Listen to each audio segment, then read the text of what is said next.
పోనీలే అనుకుంటూ ఉంటే ఆ పొట్టిదాని బడే ఎక్కువైపోతుంది. ఈరోజు ఎలాగైనా దాన్ని కింద పడేటట్టు చేయాలి. మొత్తం నడ్డి ఇరిగేటట్టు చేసి 4-5 రోజులు మంచం పడుతుంది. అప్పుడు దాని పొగరు అనుగుద్ది. ఈ కొబ్బరి నూనె మెట్ల మీద పోసి అది అక్కడి నుంచి టింగురంగా అంటూ నడుచుకుంటూ వచ్చి దమ్మున కింద పడిపోద్ది. అప్పుడు చూడు దానికి తలకున్న పొగరు అరికాళ్ళకు అనుగుద్ది. నేను అనుకున్నది అనుకున్నట్టు జరుగుతుంది. చూడు నీ పని చేస్తాను, ఉండవే ఉండు.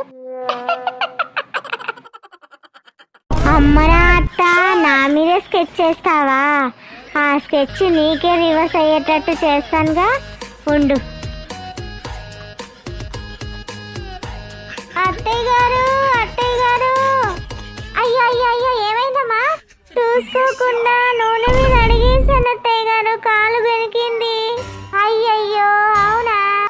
మేడ మీద కొంచెం బట్టలు ఆరేసాను అత్తయ్య గారు, తీసుకొచ్చేయండి, నేనైతే లేవలేను.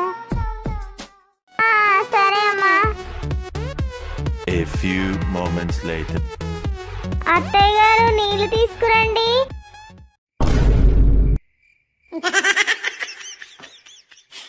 అత్తయ్య గారు, నేను వాష్రూమ్ వెళ్ళాలి. అత్తయ్య గారు, కిచెన్ లో బోళ్ళున్నాయి, తోమేయండి, నేను పడుకుంటున్నాను.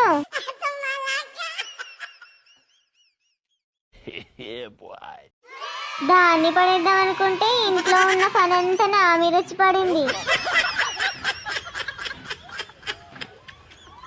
నేను ఈ 2 రోజులు మంచిగా రెస్ట్ తీసుకోవచ్చు. అలాగే మా అత్తయ్య గారితో కూడా పని చేయించవచ్చు. స్కెచ్ చేయడం అంటే ఇలా ఉండాలి.